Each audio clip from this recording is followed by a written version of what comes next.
crear una mayor cercanía con el auditorio, razón por la cual deliberadamente suele optar por esta forma de exposición, porque creo que resulta más acorde con lo que es actualmente la organización de los juicios y esencialmente el acercamiento, la convivencia hace que esto sea más ameno y más libre. En primer término, se previó que el inicio de jornada participe el señor ministro Víctor Núñez, pero por razones ajenas a su voluntad y debido a un compromiso ineludible y urgente, tuvo que trasladarse al exterior. O sea, las dispensas en nombre de ustedes por su ausencia en esta ocasión, con la firme promesa de que la brevedad va a estar con nosotros también él para dedicarnos con su sapiencia. El tema que me asignaron para esbozar con ustedes es el ritual vigente y la polarización de los juicios. El tema por sí es bastante denso y básicamente para conocer la estructura ideológica de lo que es el esquema siempre es preciso remontarnos a los orígenes mismos de los modelos de enjuiciamientos que conoce la racionalidad humana.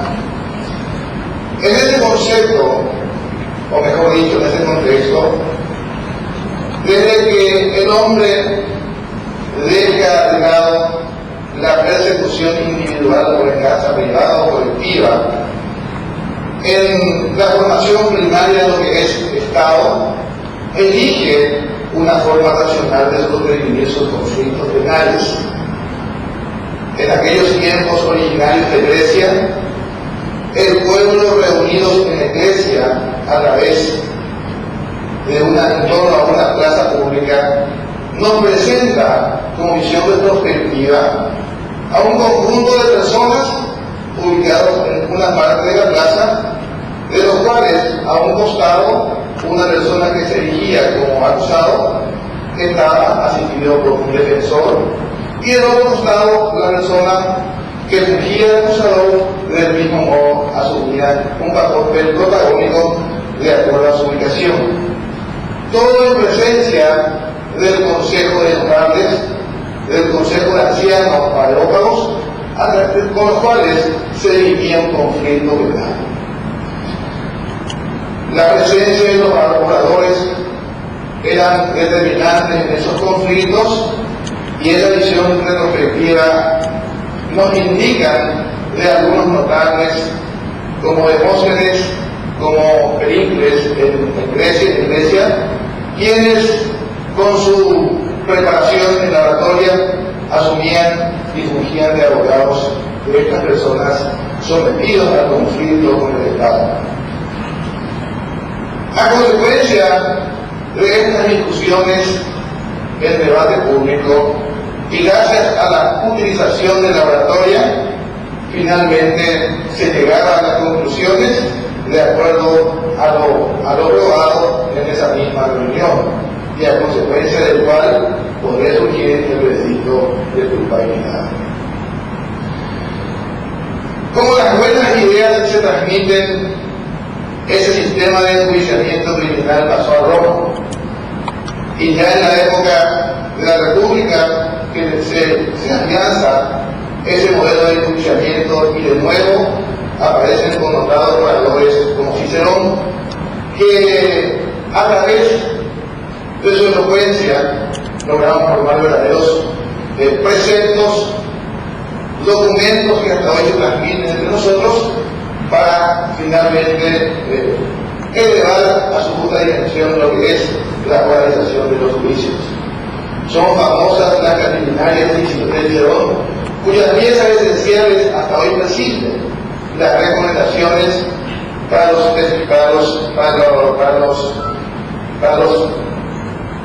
las polarizaciones de Carlos y de Carlos son frecuentes en sus propuestas, razón por la cual son piezas valiosísimas. Ese orden establecido como modelo de enjuiciamiento, que hoy lo llamamos acusatorio, entonces es la primera forma de manifestación que tiene el Estado de llevar adelante un modelo también servir de efectivo control al común de la gente. Ese es el modelo que nos entregaron los griegos y luego fueron más evolucionados por los romanos. Ese orden de enjuiciamiento siguió funcionando con algunos altibajos hasta que llegamos a la Edad Media. La Edad Media es reconocida como la época más oscurantista de la racionalidad humana, y es en esa época en donde empiezan los grandes problemas de la Inquisición. Por el influjo de la Iglesia Católica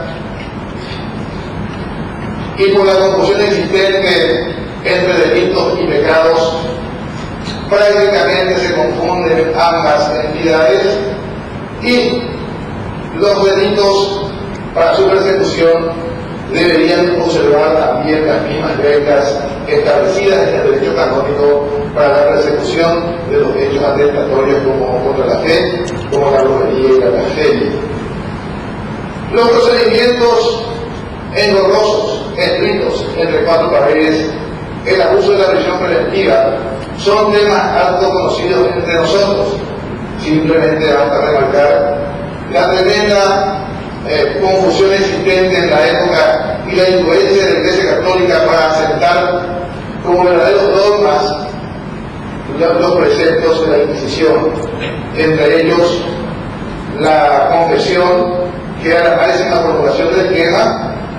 De ahí también nos surgen algunos preceptos, como la confesión de parte del relevo de pruebas, o lo que dice la confesión, que es la reina de las pruebas. Se pretendía con ello enaltecer un aspecto del enjuiciamiento, porque básicamente existía una confusión entre delito y pecado, y como la forma de redimir el pecado era la confesión, el arrepentimiento y la expiación, normalmente estos conceptos eran tremendamente asociados. Este modelo de enjuiciamiento criminal inquisitivo instalado por la Iglesia Católica obviamente fue admitido en España a través de las leyes de India, Toro y Castilla, y posteriormente transmitidos a la América colonial con todos los defectos de la Santa Inquisición. En el Paraguay rigió prácticamente hasta luego de la época de la independencia, y finalmente fue implantado, por lo menos en cuanto a lo que hace al modelo de enjuiciamiento, recién con el Código Procesal Penal de 1890.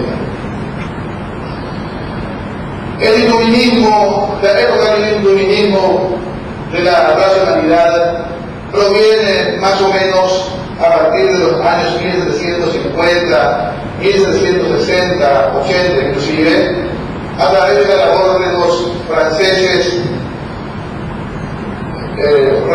como Lledó, y también en Italia por el Marqués de Cari. Voltaire, uno de los iluministas, afirmaba su discusión, su contraposición a las ideas de la Iglesia de asumir un rol protagónico en las luchas intestinas de los seres humanos. También extendía sus ideas de libertad, de participación y de respeto a la dignidad humana, y esas ideas obviamente sirvieron de sustento a lo que después fue la Revolución Americana y la Revolución Francesa, que instaló definitivamente la idea de libertad, fraternidad e igualdad. Estos principios rectores esenciales que enaltecían al ser humano prácticamente fueron pasados por alto por todo lo que es sistema de enjuiciamiento en Latinoamérica. Como dije anteriormente, prácticamente la vigencia del modelo inquisitivo en general duró hasta el 1890 entre nosotros, luego del cual se instala un modelo de enjuiciamiento inquisitivo mixto con la ley procesal de ese mismo año. Las ideas renovadoras enseñadas por el Marqués de Beccaria por TER, por Diderot, prácticamente, digamos, muy poca dimensión, y no fueron atendidos, por lo menos en lo que respecta al enjuiciamiento criminal. Desde 1490 nos rige una ley procesal de corte inquisitivo mixto con más andamiaje en lo inquisitivo que en lo acusatorio, con la sola mención de un aspecto que hace la realidad, que es el tribunal por jurados instituido por la ley procesal de 1890. Inclusive esta innovación de corte acusatoria tuvo sencillamente una vigencia muy efímera, corta, breve, pues el tribunal de jurado, cuya última misión fue justamente la condena de la Juan Galín, creo que allá por los años 1915 más o menos, fue la última, el último momento de su utilización. Luego de esta vigencia, ya en la época, ya más o menos en los años 1950 en adelante, el profesor Víctor B. Riquelme, profesor titular de la Cátedra de Derecho Procesal Penal, realizaba críticas al modelo seguido por el Código Procesal Penal de 1890, realizando propuestas ensamblando la idea de la necesidad de una pronta reforma. Desafortunadamente entre nosotros, ese orden establecido en la ley procesal de 1890 siguió rigiendo prácticamente hasta estos días para aquellos casos viejos, o mal denominados viejos, es decir, aquellos ocurridos durante la vigencia de esa misma ley, es decir, antes del año 1999.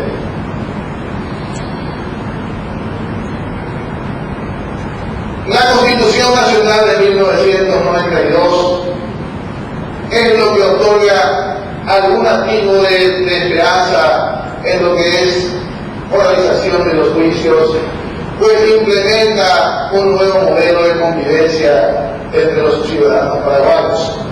Se señala en la Constitución Nacional en su preámbulo y artículo primero que contamos por ser un Estado democrático, social, de derecho y republicano. Estos conceptos elementales naturalmente fijan bases para la nueva orientación procedimental de lo penal, ya que con ello se establece en el modelo que el ser humano es la máxima formulación del esquema, a cuya observancia y respeto se debe el sistema penal imperante. También, a partir de esta Constitución Nacional, se fijan las pautas para la organización de los juicios y se establece como estructura política que finalmente el ejercicio del poder radica en el pueblo como máxima población. Esta estructuración constitucional permitió, o volvió, mejor dicho, prácticamente desfasados los códigos penales de 1910 y reformados en 1914, o código de Pedroso González, y esencialmente el modelo de enjuiciamiento inquisitivo mixto impuesto por la ley procesal de 1890. Desde ese momento, prácticamente actuábamos contra el reloj, porque básicamente podrían ser tildados estas dos leyes esenciales como inconstitucionales. Basta decir en torno a este acerto que la estructura estatal de la ley procesal penal de 1890 y el sistema de hechos punibles legislado en el Código Penal de 1910 y reformado en 1914 el Código de Pedroso González, ambas normativas eran más adecuadas a la persecución penal y a la sanción estatal. Prueba de ello es el establecimiento en el Código Procesal Penal del sistema de las pruebas legales y en el Código Penal de la presunción del artículo 16 del Código de Pedroso González. Es decir, el sistema era más dirigido hacia la preeminencia de lo colectivo. Aquel precepto romano de la salvación del pueblo de la suprema ley también tenía su influencia en este sistema de enjuiciamiento, puesto que lo que nos interesaba según ese modelo normativo, esos modelos normativos, precisamente era la compresión de la persecución penal en una sanción efectiva. La vigencia de la Constitución Nacional de 1992 crea nuevas expectativas porque básicamente la preeminencia que declaramos a lo colectivo en las normativas anteriores, de ahí en adelante se vuelven simplemente en favor del individuo. La configuración abstracta del conflicto ya simplemente es Estado versus individuo, y el sistema de garantías servía para resaltar esa figura desprotegida en esa desigualdad abstracta existente entre ambos componentes, el persecutor y el perseguido. Ese orden de ideas, ese fue el marco cuando se implementan los dos códigos, como dijimos, prácticamente contra reloj, en contraposición a las recomendaciones del proceso de vigencia de leyes que nos entregaron los propios romanos, por el flujo de la normativa fundamental, porque las normativas procesales y las normativas del derecho penal quedaron desfasados por inconstitucionales. Debimos adoptar dos códigos con deficiencias notorias en su esquema de implementación. Tuvimos dificultades en lo que es difusión, tuvimos dificultades en lo que es operadores de justicia, tuvimos dificultades también en lo que es difusión de los principales operadores del sistema, abogados, policías, fiscales, etc. El esquema empezó a funcionar bajo el primer término de vigencia del Código Penal, simplemente con la preparación y la capacitación de prácticamente los jueces del crimen de la capital, para posteriormente extenderse a los otros componentes de la administración de justicia. No obstante, empezó a funcionar y los principales visitantes extranjeros de aquella época tenían serias dudas de nuestras posibilidades de afianzar un esquema tan difícil y ideológicamente distinto como el que hoy nos resulta vigente. En el año 1998, como dijimos, se pone en vigencia el Código Penal, y en el año 1999 entra en vigencia parcial el Código Procesal Penal. Las deficiencias que apuntamos en la discusión, las deficiencias que apuntamos en la falta de capacitación de los operadores de justicia eran notorios, razón por la cual, por su fuerte contraste ideológico con el modelo inquisitivo, teníamos muchas dificultades y mucha desconfianza en lo que es la actuación para el conjunto gente. Ya en los años 2000 entra en vigencia total el Código Procesal Penal, con lo cual se pone en movimiento un sistema que ya partía sin retorno hacia lo que es evolución. La realidad en nuestro país, entonces, prácticamente no tiene parangón en la historia. No existen antecedentes en nuestro comportamiento nacional de todo lo que es moralidad y enjuiciamientos públicos. Recién a partir de los años 2000 en adelante, empezamos a diseñar un esquema de enjuiciamiento en el cual el rol protagónico de las partes, del fiscal, del abogado defensor, requiere nuevas actitudes. Ya en el ámbito de la construcción del esquema, debemos decir que el proceso penal hoy día se compone en realidad de tres etapas bien diferenciadas. Desde el prisma del juicio oral y público, Las etapas preparatorias e intermedias no son sino etapas en los cuales, a través de los cuales se realizan la preparación de ese acto trascendental del juicio oral.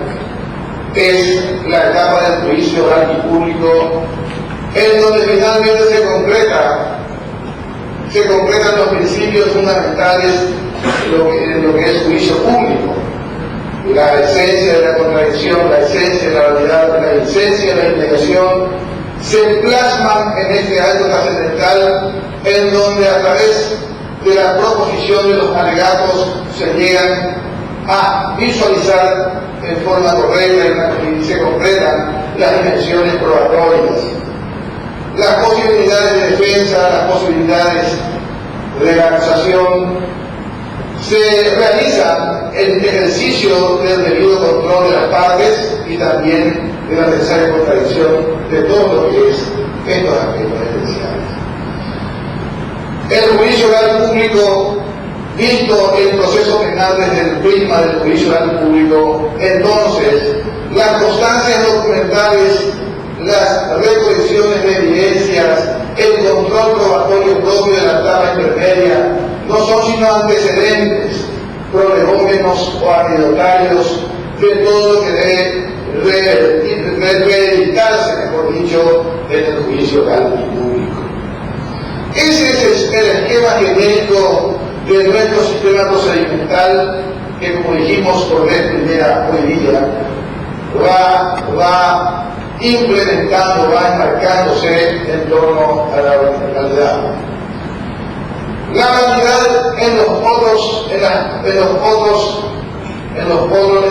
etapas del juicio, la preparatoria y intermedia, también tiene formulación en el procedimiento penal de 1890. No obstante, en la práctica, tanto la preparatoria como la intermedia tiene profundas contradicciones con lo que es lo pretendido del esquema oral, ya que la titulación sigue siendo la tendencia más observada en este esquema. Son frecuentes los traslados, la promoción de los incidentes escritos, razón por la cual las mayores tensiones que ocurren son las contradicciones entre la oralidad y el juicio. Entre nosotros es frecuente contar con tomos de expedientes judiciales simplemente en la fase preparatoria o simplemente en la fase intermedia, sin que con ellos se logre justamente el objetivo pretendido de oralización de los trámites procesales. Existen, obviamente, caminos que recorrer, existen, obviamente, obstáculos que ir levantando en el progreso de la polarización de los juicios en las diferentes etapas. El mayor problema que tuvo el órgano jurisdiccional en épocas muy recientes pasó justamente por las deficiencias observadas en la etapa intermedia, los cuellos de botella de las audiencias preliminares son de público conocimiento. Estas deficiencias deberían ser controladas, monitoreadas y corregidas constantemente por el esquema, razón por la cual obviamente debemos reconocer que tenemos muchas dificultades en la implementación. Desafortunadamente para los paraguayos no siempre es posible admitir las buenas tendencias o las buenas prácticas, las buenas experiencias de países vecinos, y siempre volvemos a cometer los mismos errores. El proceso de desideologización de un esquema no es sencillo. El cambio conceptual de preeminencia de lo individual hacia lo colectivo propio del sistema actual crea profunda transformación ideológica.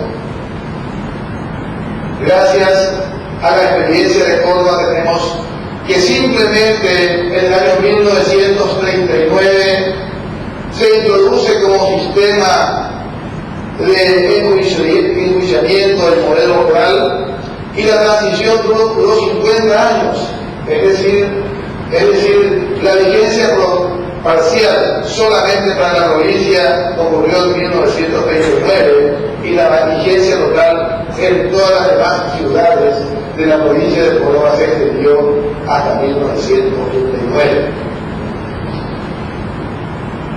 En nuestro país, con casi nula tradición en la polarización de los juicios, con casi nula experimentación en el gremio de abogados, tenemos que hacer también una mea culpa entre nosotros, pues los abogados formados en la vieja escuela nos acostumbramos a que cuando venga una ley no nos preocupáramos en su entendimiento y comprensión. Por el contrario, avalábamos la convicción de que con algún caso paradigmático probablemente nos enteraríamos de todos sus pormenores. Ese tipo de asunción pasiva de normativas penales propio de los modelos anteriores a la Constitución Nacional también contribuyeron a lo que es falta de aceptación de una nueva corriente ideológica que hoy recién nos percatamos de que en realidad aquí en la República del Paraguay, gracias a la Constitución Nacional de 1992, la reformulación o una nueva orientación ideológica en la organización de los juicios tiene profunda importancia. Todos nosotros en alguna etapa de nuestra formación o en la formulación de determinados requerimientos tenemos atisbos inquisitivos. El sistema de pruebas legales todavía influencia entre nosotros. El sistema de tramitación escrita también. Quizás sean los obstáculos comunes con que tropezamos hoy, casi del mismo parecido de los problemas que presentan las otras comunidades que se acogen a los modelos de reforma. El camino, obviamente, es algo que da mucho por recorrer, pero esencialmente debemos insistir en esto que tiene como una partida siempre todo.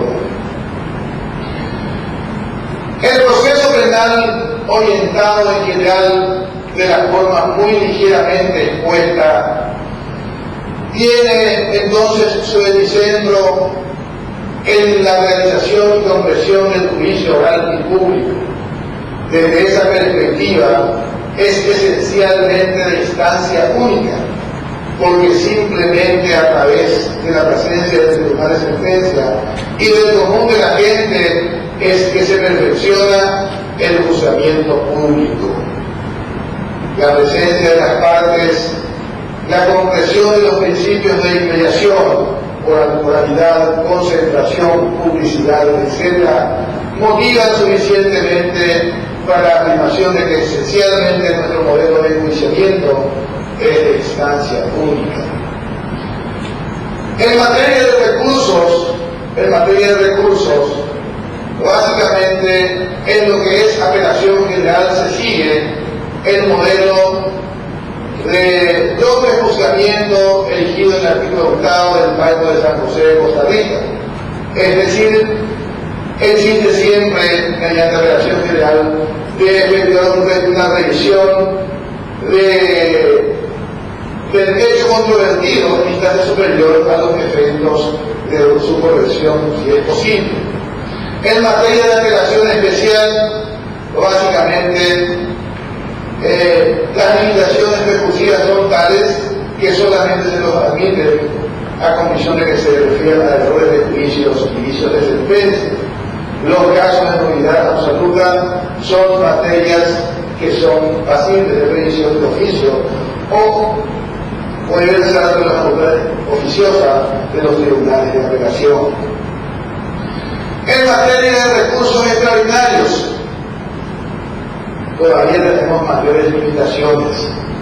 Si tenemos solamente posibilidades ordinarias en materia de recursos, en materia de recursos extraordinarios las limitaciones son aún mayores. Así tenemos entre los recursos extraordinarios legislados a los recursos de revisión y al recurso de casación. La casación en realidad simplemente, en esencia, es o versa sobre el control de constitucionalidad de los fallos, con lo cual probablemente tenga puntos de inflexión con las acciones de inconstitucionalidad hoy vigentes en nuestro derecho positivo. Quizás en una propuesta de reorganizar la ingeniería jurídica tendríamos que ver si son compatibles o no, pero es un punto de debate. En cuanto al recurso de revisión, que más propiamente hablando no es recurso, puesto que en realidad no hay decisión del órgano inferior, ya que se trata de la revisión de una cosa juzgada material. Entonces no es un recurso y tampoco es una acción. Simplemente de la forma que está legislado en nuestro modelo normativo, se trata de simplemente un mecanismo de corrección de resoluciones judiciales que tienden a enmendar justicias notorias. Desde esa tesitura también son novedades que deben ser dimensionadas en los próximos años.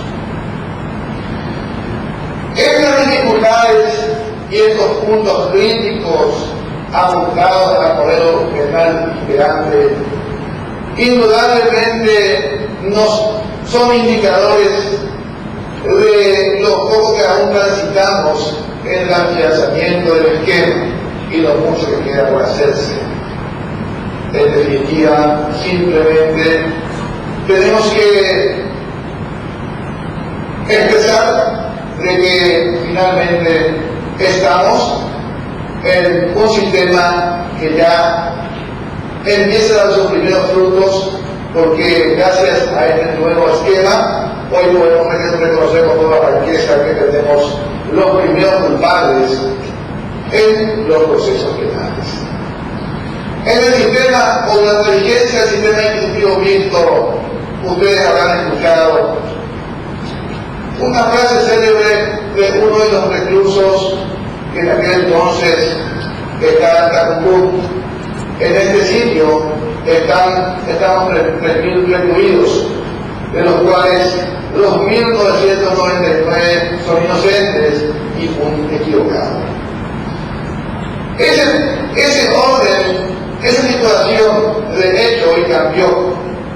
Ustedes pudieron percatarse que gracias a la organización de los juicios, hoy tenemos los primeros culpables que se arrepienten de los hechos a partir del juramiento público.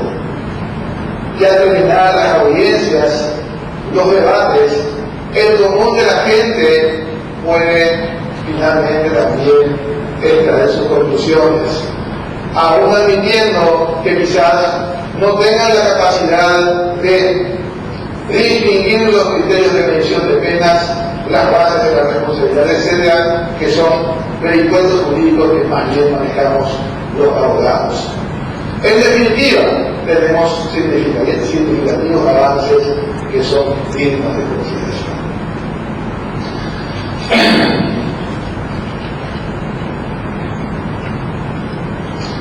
La organización de los juicios en cada una de las etapas también es preocupación del órgano jurisdiccional.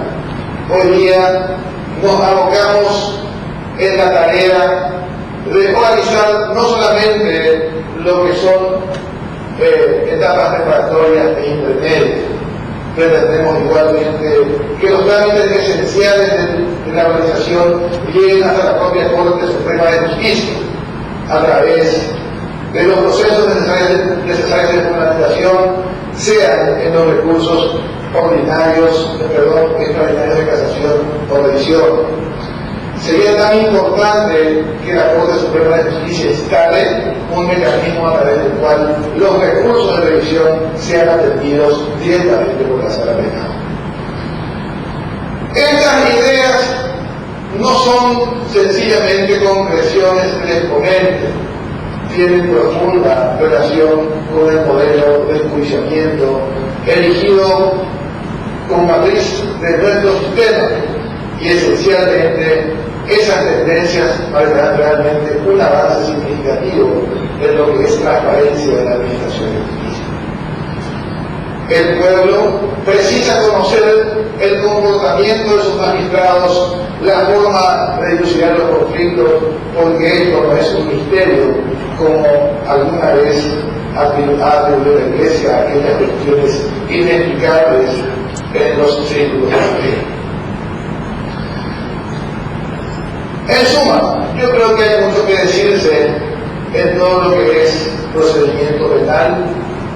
Mi participación tuvo el enfoque de simplemente indicar la tremenda colisión existente entre un modelo ideológico distinto que prácticamente rigió entre nosotros por más de 800 años, y con una tradición empezamos un modelo acusatorio con otra ideología, circunstancias estas que obviamente deben motivar a las dificultades propias que tenemos hoy.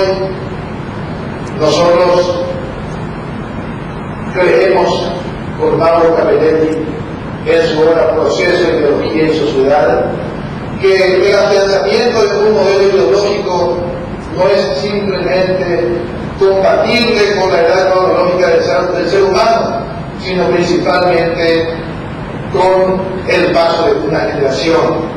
Es decir, el afianzamiento inicial de un esquema provendrá al paso de 20 a 25 años.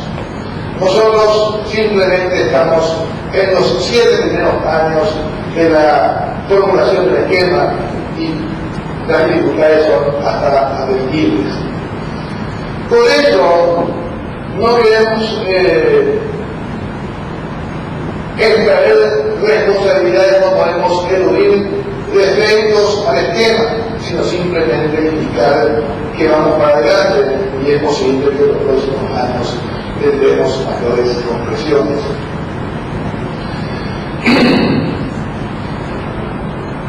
Estimado auditorio, que con paciencia me han escuchado en este esbozo rápido que pretendió más bien ser generalista antes que preciso, yo quisiera terminar mi intervención no sin antes recordar al mentor de la organización de los juicios en el Paraguay, al doctor Oscar Baciero, que en diferentes alocuciones, en diferentes momentos de la formulación previa del esquema, expresar: no basta que a la institución le demos el nombre de poder, y pretendimos que de la noche a la mañana sus componentes se comporten como príncipes valientes o de menos solitarios.